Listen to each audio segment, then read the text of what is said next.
संसारी अनाथ नाथे अंबे करुणा विस्तारी वारी वारी नमस्कार सगळ्यांना, कसे आहात सगळे. खूप दिवसांनी व्लॉग टाकते कारण मला पण बरं नव्हतं, शिवाय माझ्या मुलाला पण बरं नव्हतं. 3 दिवस ताप, सर्दी, खोकला सगळीकडे व्हायरल झालं आहे. आम्ही जरा नरम गरमच होतो. बरं नव्हतं. शिवाय काल आणि परवा आमच्या इथे भरपूर विसर्जन मिरवणुकीचा आवाज होता, त्यामुळे मी रेकॉर्ड करू शकले नाही. मुलाला शाळेतून आणताना येत्या वाटेवर एक देवी होती, तिथली देवी बघितली आणि आम्ही आता घरी चाललो. या महिन्यात माझा नंबर होता, तर मुंबई ग्राहक पंचायतचं सगळ्यांचं सामान माझ्या घरी आलेलं. तर भरपूर सामान होतं, बारीक सारीक असं. तर प्रत्येकाचं मी आता सॉर्टिंग करून ठेवले. 10 जण तरी आहोत आम्ही सभासद. थोड्या वेळाने हे सभासद येतील आणि आपापलं सामान प्रत्येकजण घेऊन जाईल.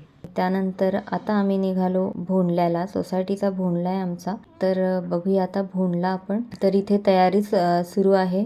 सोसायटीच्या पटांगणात पाटावर हत्ती ठेवलेला आहे, छान असं सजवलेलं आहे. ही जी दिदी दिसतीये तिनेच सगळं आणून सजवण्यात पुढाकार घेतलाय. रांगोळी वगैरे पण तिने काढली. माझा हा या सोसायटी मधला पहिलाच भोंडला आहे, त्यामुळे मी फक्त बघणार आहे की काय काय करतात. शाळेत असताना पण भोंडला असायचा, पण तो लहान मुलींचाच असायचा जास्त करून, म्हणजे आमच्या वर्गातल्या वगैरे शाळेतल्या मुली, त्यामुळे एवढं काही वाटायचं नाही. पण आता हा माझ्यासाठी थोडं नवीनच आहे.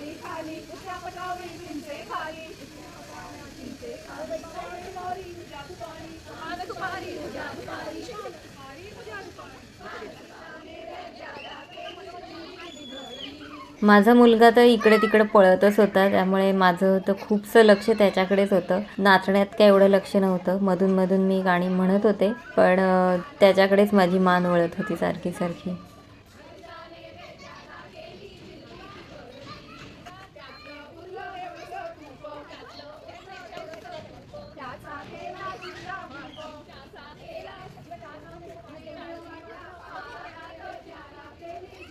हा सोसायटीमधलाच भोंडला आहे, त्यामुळे खूप जणींनी एवढा इंटरेस्ट नाही दाखवला आहे. नॉर्मल कपड्यांवरच त्या तशा आलेल्या आहेत. नाहीतर सगळ्यांनी जर साडी वगैरे नेसली असती आणि प्रॉपर असा तसाच डान्स केला असता तर जास्त छान वाटलं असतं. मी एक गिरगावचा भोंडला अटेंड केला होता. तिथे सगळ्यांना पारंपरिक वेशातच येणं कंपल्सरी होतं, त्यामुळे सगळ्या स्त्रिया साडी नेसूनच नटून थटून आल्या होत्या आणि शिवाय छोटी मुलं ती सुद्धा पारंपरिक वेशभूषातच आली होती. वेगळं वातावरण असतं, ते छान निर्माण झालं होतं.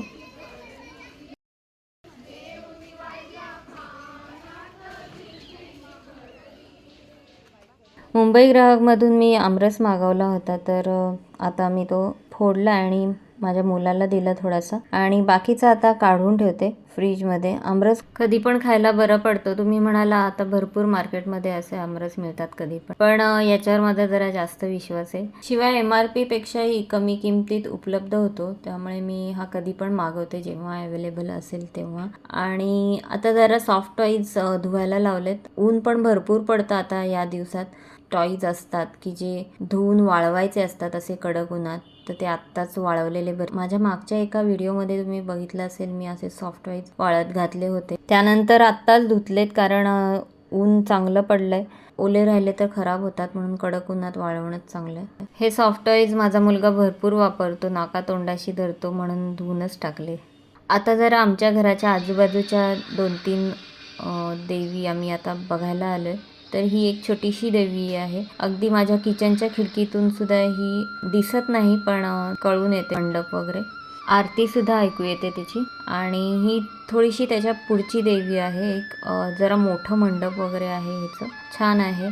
वाघावर बसलेली आहे. इथे पण चौकात देवी बसवली जाते, पण गरबा नृत्य वगैरे काही नव्हतं. तशीही मी आवर्जून गरबा नृत्य बघायला पण जात नाही आणि करायला पण जात नाही, म्हणून फक्त देवी पाहण्यासाठी बाहेर पडते मी. इतक्या दिवसात चंद्र दिसत नव्हता ढगांमुळे, आता चंद्र पण मस्त दिसतोय. तर आमची एक मध्येच गिरगावला पण फेरी झाली, तर तिथे पण एक आमच्या घरासमोर देवी बसते, पण छान आहे ही पण.